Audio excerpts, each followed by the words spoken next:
하나님 아버지, 오늘 이 말씀을 통해서 주의 진리의 말씀 앞에 우리가 겸허히 떨며 그 말씀을 순종하는 우리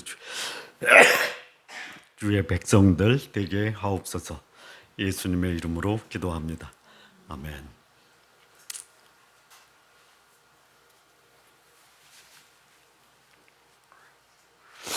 우리는 지난주에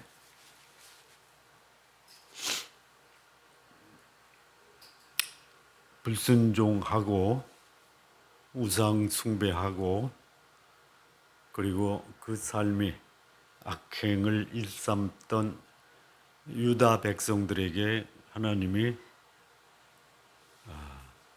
아람과 이스라엘을 통해서 유다에 대한 심판을 내립니다.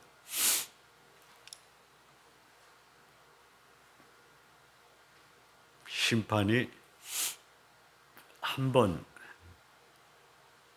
정도 좀 강하게 받고 그것으로 인해서 심기일전하고 삶을 돌이키면 그것으로 충분히 심판에 대한 그 가치가 있는데,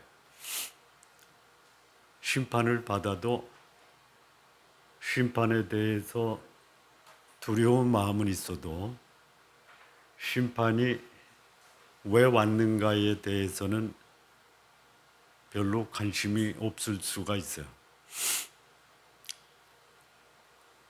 하나님이 북이스라엘 그리고 그 위에 있는 아람이 유다를 침공해서 하루아침에 군인들 12만 명이 전사를 합니다. 20만 명이 포로로 잡혀갑니다. 당시에 예루살렘 인구가 얼마였을까요? 유다 전체의 인구는 대략 얼마 정도 됐을까요? 여러분, 솔로몬 시대에 예루살렘의 거민들이 5천 명이었대요. 히스기야 시대에 2만 5천 명이랍니다. 유다 전체의 인구가 아하스 히스기야 시대에 약 100만이라고 합니다. 출애굽할 때 몇 명이 나왔죠? 200만 명.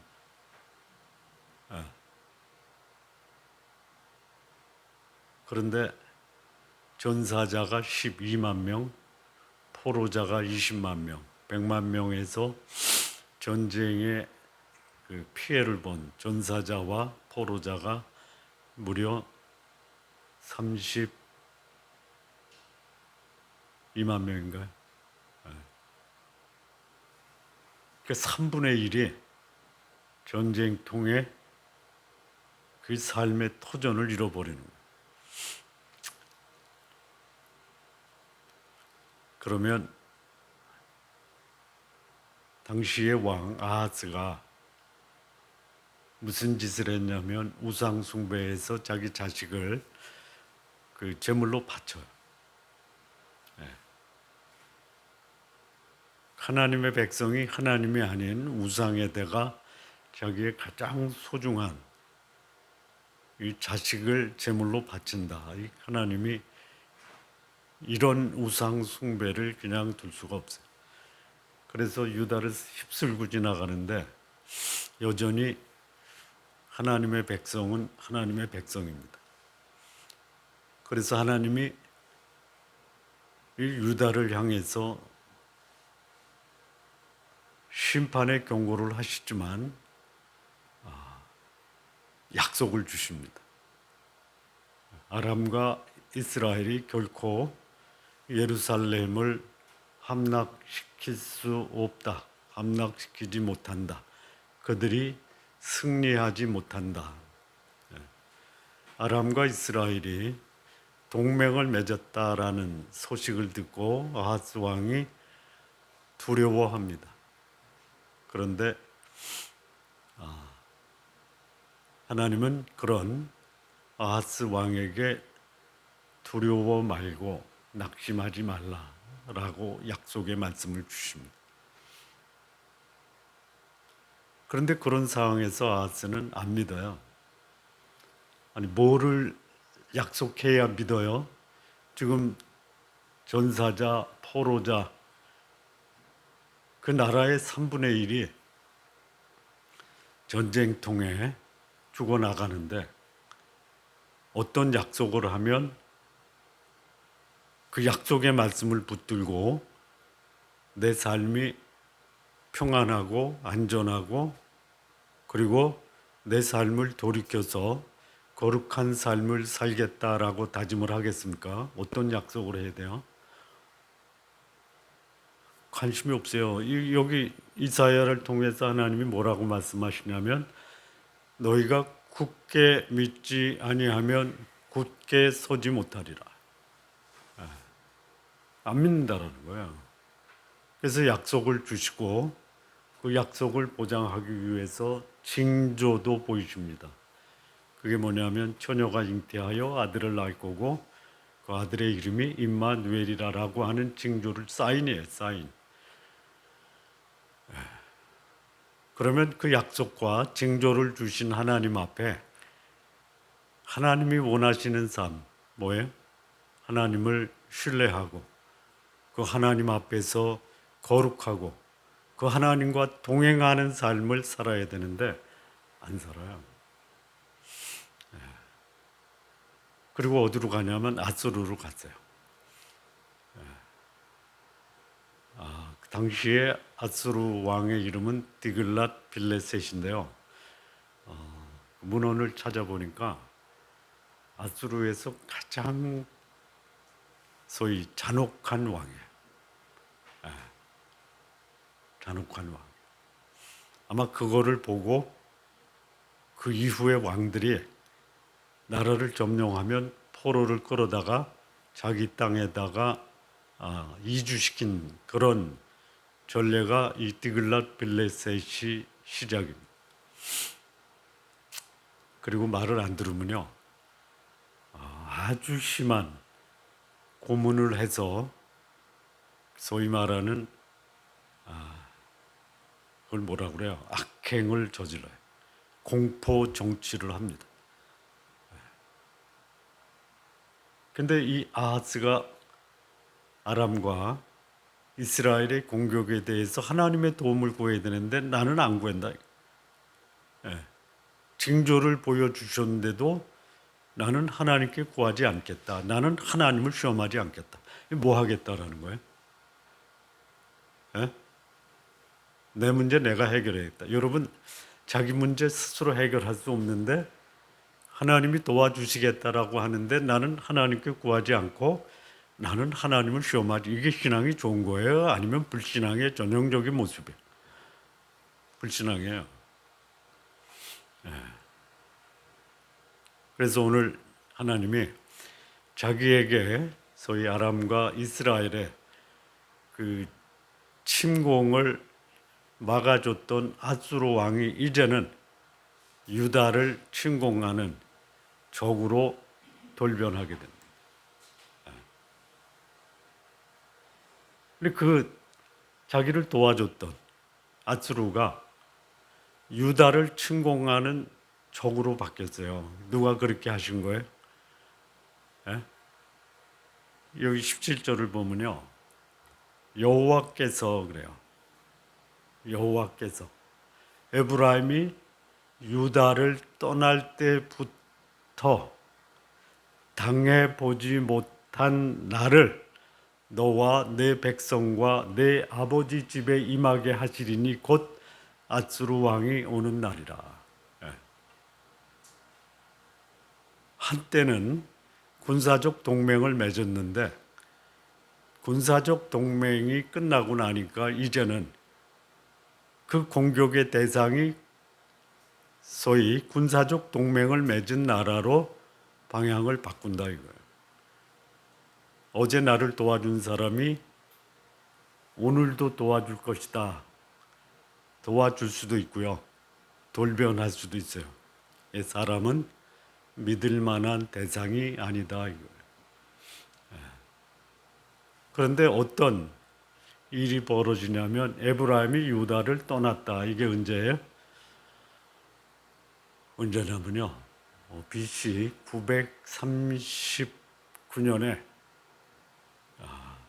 여로보암이 르호보암을 떠나서 열 지파를 데리고 북쪽에 이스라엘을 세운 그때예요.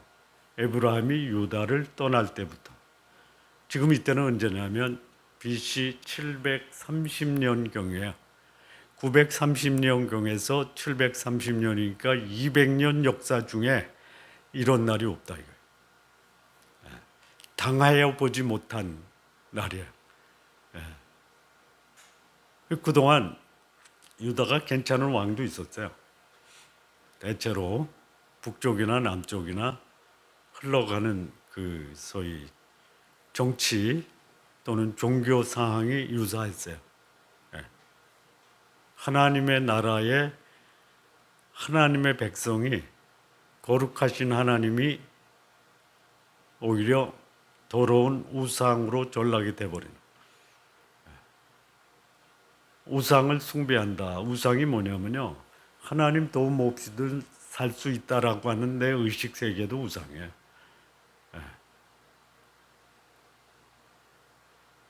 그래서 지금까지 200년 동안 당해보지 못한 일이 너와 내 백성과 내 아버지 집이 누구예요? 왕족들이에요.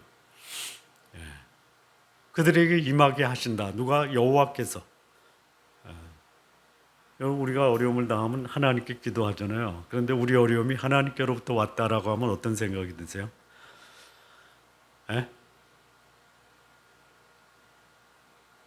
생각이 안 들어요?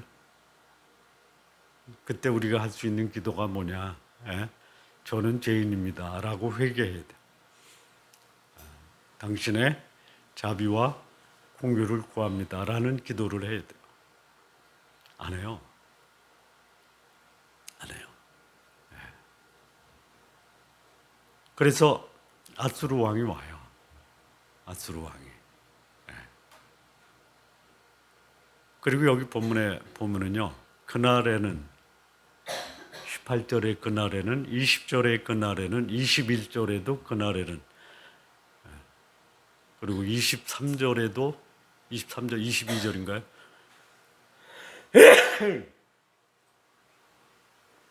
네 번의 그날이 나와요. 그날이 어떤 날이에요? 그날이 어떤 날이에요? 당해보지 못했던 그날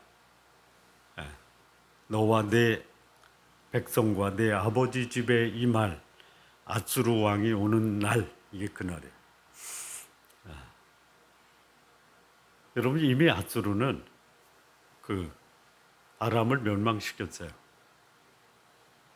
그리고 그 아수르의 디글랏빌레셋이 다메섹에 와서 정복 왕으로 다메섹의 자리를 잡았어요. 그래서 아하스가 다메섹에 가서 아수르의 그 신전에 제단을 설계도를 예루살렘에 보내서 예루살렘 성전에 그 제단을 세웠어요. 그리고 돌아와서 거기서 제사를 드렸던 거예요. 근데 그 아수르 왕이 와요. 근데 그 아수르 왕이 오면요. 지금까지 경험해 보지 못한, 당하여 보지 못한 그런 날들이 오는 거예요. 그날에 네 가지입니다. 여러분 한 가지 어려움이 와도 힘들죠. 네 가지가 동시에 와요. 동시에. 그거를 뭐라 그래요? 엎친데 덮치는 거예요. 하나만 와도 힘드는데 네 가지가 동시에 발생해요. 발생하니까 이건 뭐예요? 그 충격의 효과가 극대화되는. 그리고 이 네 번의 이런 당해보지 못한 날이 오니까 이 하나님의 심판은 너무나 명확하고 분명한 거예요. 그리고 이 네 번의 당해보지 못한 날이요. 첫 번째 그날, 두 번째 그날은 외부가 침입하는 거예요. 아수르. 아수르가 침입할 때 아수르뿐만이 아니고 이건 시차가 좀 있어요. 애굽 하수에서 먼 곳에 파리도 와요. 파리가 우리 소위 두려움의 대상이 되나요? 한두 마리면 그냥 파리채로 잡으면 되잖아요. 근데 이거는 구름대처럼 파리가 몰려온다. 어떻게 돼요? 이 전염병이 창궐하는 거예요. 그리고 아수르에서는 뭐를 보내요? 벌이에요, 벌. 이 벌이 꿀벌이 아닙니다. 꿀벌이 아니면 어떤 벌이에요? 말벌이에요, 말벌. 이거 쐬면 어떻게 돼요? 사망 아니면 중상이죠. 이거를 보내요. 그 다음에 아수르가 하수 저편이라고 하는데 요거는 이제 유프라데스 강 건너에. 그러니까 아수르에서 삭을 내서 새 내서 온 삭도가 있어요. 삭도. 삭도가 뭐예요? 면도칼이에요. 면도칼. 여러분 누군가가 면도칼을 가지고 여러분에게 덤빈다라고 생각하면 어때요? 그냥 도망치는 거죠. 왜? 이 댐은 그냥 이 삭도를 가지고 뭐를 하냐면 머리털도 밀고요. 머리털뿐만이 아니라 발털도 민대요. 이 수염도 깎아버리고요. 이 뭐예요? 아까 이 팔이나 벌은 죽는 거예요. 삭도를 가지고 뭐해? 머리털 밀어버리고 발털도 밀어버리고 수염도 깎아버리고 이거는 사람이 겪을 수 있는 가장 큰 수치, 모독 당하는 거예요. 누가 그렇게 하세요? 여기 보면은 여호와께서 또 주께서 그래요. 여러분 하나님이 우리를 명예롭게 하시는 분입니다. 은혜롭게 하시는 분이에요. 그분은 아낌없이 우리에게 주시는 분이에요. 오죽하면 하나님이 그의 백성을 소위 죽음으로 몰아가시고 모독으로 몰아가시겠냐 이게 수치스럽고 이게 밖으로부터 하나님이 그의 백성들에게 행하시는 심판의 모습이에요. 또 안에서 벌어지는 일도 있어요. 두 가지인데요. 또 첫째는 뭐냐면 여기 사람이 그러죠. 사람 21절인가요? 사람이 한 어린 암소와 두 양을 기른다. 이 사람이라는 것은 뭐냐면 한 가족 단위예요. 그 가족을 부양하는데요. 먹거리가 뭐냐면 한 어린 암소에서 젖이 나와요? 안 나오죠? 나온다면 두 양으로부터 젖이 나와요. 그래서 이 두 양으로부터 나오는 이 젖이 22절에 보니까요. 이게 많대요. 한 가족 단위가 당시에 얼마인지 정확히는 모르겠지만 뭐 지금으로 보면은 4인 가족이다 또는 5인 가족이다라고 할 때 5인 가족이 하루에 양 2마리에서 나오는 젖으로 양식을 충당하는 거예요. 이게 뭐예요? 먹고 살기 어려운 거예요. 그리고 그 땅에 남아있는 사람들 혹 어떤 사람이냐면요. 어린 암소도 없고 양도 없는 사람들이 그 땅에서 기르는 양 2마리로부터 나오는 그 엉긴 젖과 또 꿀이에요. 이게 뭐 어떤 사람은 이게 그야말로 가장 웰빙 음식이다 그래요. 웰빙 음식이 아니에요. 이거밖에 먹을 게 없어요. 그 신약의 세례 요한이 광야에서 낙대 털옷을 입고 메뚜기와 석청을 먹었다 그랬죠. 그랬더니 참 음식 뭐야, 가장 건강식이다. 뭐 건강할 수 있어요. 그거밖에 없어요. 여러분, 저 우유나 꿀을 먹을 때 뭐하고 같이 먹어야 돼요?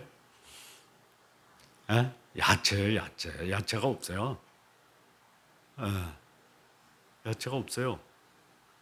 여기 23절을 보면요. 그날에는 이 천구루가 뭐냐면 포도나무 천구루예요. 이 가치가 얼마냐면 은 1000개예요. 이 1000세겔입니다. 은 1000세겔. 한 세겔의 가치가 얼마냐? 한 세겔, 은 한 세겔이 포도원 농부의 4일치 임금이에요. 그러면 금 한 세겔은 얼마냐? 포도원 농부의 임금 20일치예요. 그러니까 5배예요. 그러면요, 포도나무 1000그루의 가치가 포도원 농부 몇 명 분의 임금이 돼요? 1000세겔이면은 4000명의 임금이에요. 예? 그러면 요즘 가치로 쳐보죠. 그냥 대략 육체 노동자 하루 임금이 한 15만 원, 20만 원 됩니까? 예?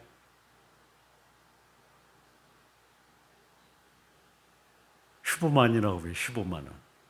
15만 곱하기 4천이면 얼마예요? 예? 자, 15만에 000이면은 150, 1500, 1억 5천, 15만 곱하기 4 하면 얼마야? 계산이 안 되네. 몇 억이에요, 몇 억. 근데 이 포도원의 포도나무가 어떻게 돼요? 들포도만 맺히는 거예요, 들포도. 우리 먼저 번 이사야 할 때 하나님의 심판으로 열흘가리 포도원에서 한 바트의 포도주만 나와. 한 호메를 심으면 한 에바만 나와요. 농사 짓는 땅이 뭐가 나오냐면 진료와 가시뿐이에요. 농사가 안 되는 거예요. 누가 그렇게 하세요? 여호와께서 하시는. 요즘 뭐 먹고 살기 어렵다, 경제가 힘들다. 그러면 이거 언제 풀릴래나 기다릴 수도 있지만요. 이렇게 먹고 살기 어려운 게 혹 하나님이 이 지구에 대한 사람들을 심판하시는 하나님의 심판의 과정일 수도 있다. 그리고 24절이요. 온 땅에 뭐 야채, 채소, 뭐 곡물 그 땅이 없어져요. 온 땅이 뭐예요? 찔레와 가시예요. 찔레와 가시가 있는 곳에 뭐가 들끓냐면요, 야생 동물이에요. 그래서 거기 가려고 하면 어떻게 해야 돼요? 활하고 화살을 갖고 가야 돼요. 자기를 보호해야 돼요. 언제 자기가 야생 동물의 공격을 받을 줄을 몰라요. 그리고 25절을 보면은요, 보습으로 갈던 모든 산, 이게 뭐예요? 그 농경지예요. 예. 농사 짓던 땅이에요. 보습으로 갈던 모든 산에도 뭐가 나요? 찔레와 가시예요. 두려워서 못 가요. 그 땅이 무슨 용도로 쓰느냐? 그냥 가축들 목주지예요. 이 가축들이 많느냐? 여기 소가 소를 풀어놓아서 풀을 뜯기고 그리고 양들이 밟는 거예요. 뭐 그야말로 거기에 먹을 것이 많고 물이 흐르는 것이 아니라 황무지. 여러분 그거 아십니까? 모세가 미디안 광야에서 양들을 뜯길 때 그게 농경지입니까? 아니면 척박한 그야말로 이 떨기나무와 가시나무만 있는 곳이에요. 그렇게 바뀌는 게 삶의 그런 그 형편, 먹고 사는 문제를 노력을 해도 먹고 살기 힘들어요. 이게 하나님의 심판이에요. 어떻게 해야 돼요? 어떻게 해야 돼?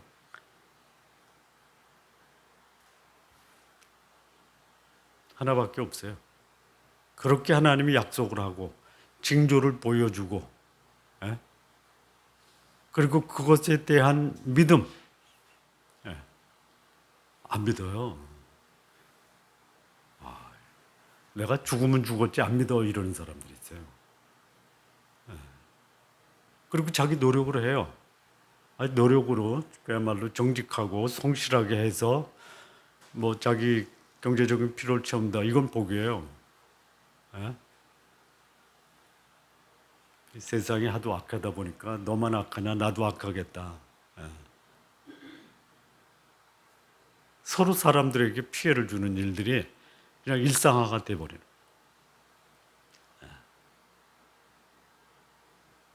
이런 일이 어디서 벌어졌느냐? 하나님 나라에서 벌어지는 거예요.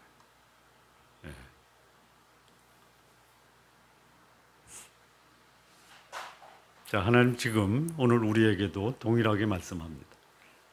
하나님이 우리에게 주시고자 하는 것은 뭐예요? 평안이에요. 두려운 마음이 아니에요. 평안을 주시는 하나님을 멀리하면 하나님이 그들의 삶을 평안이 아닌 불안, 두려움, 이런 삶이 그들에게 다가온다. 하나님 본래 그거를 주시는 분이 아니잖아요.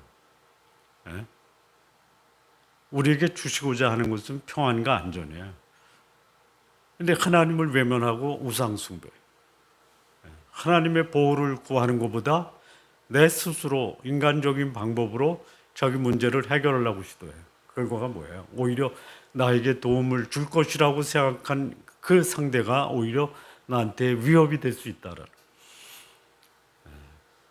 물론 하나님을 찾는 사람에게 누구를 통해서 역사하시냐면 사람을 통해서 역사하세요.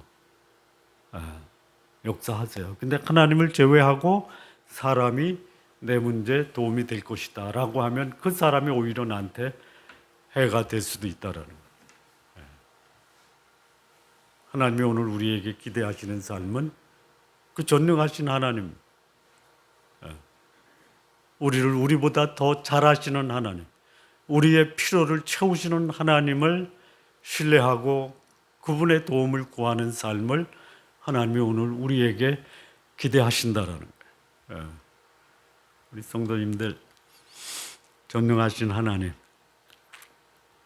그분을 눈에 보이는 사람보다 더 의뢰하고 신뢰하고 그분의 도움 앞에 겸손히 거룩한 삶을 사는 우리 성도님들 다 되시기를 진심으로 바랍니다. 기도하시겠습니다. 하나님 아버지 감사합니다. 어지러운 세상, 하나님이 없다라고 소리치는 이 세상에 우리는 여전히 살아계신 하나님, 의로우신 하나님 그 앞에 겸손히 주의 도움을 구하고 거룩하며 경건한 삶 살아가는 주의 백성들 모두 되게 하옵소서. 예수님의 이름으로 기도합니다. 아멘.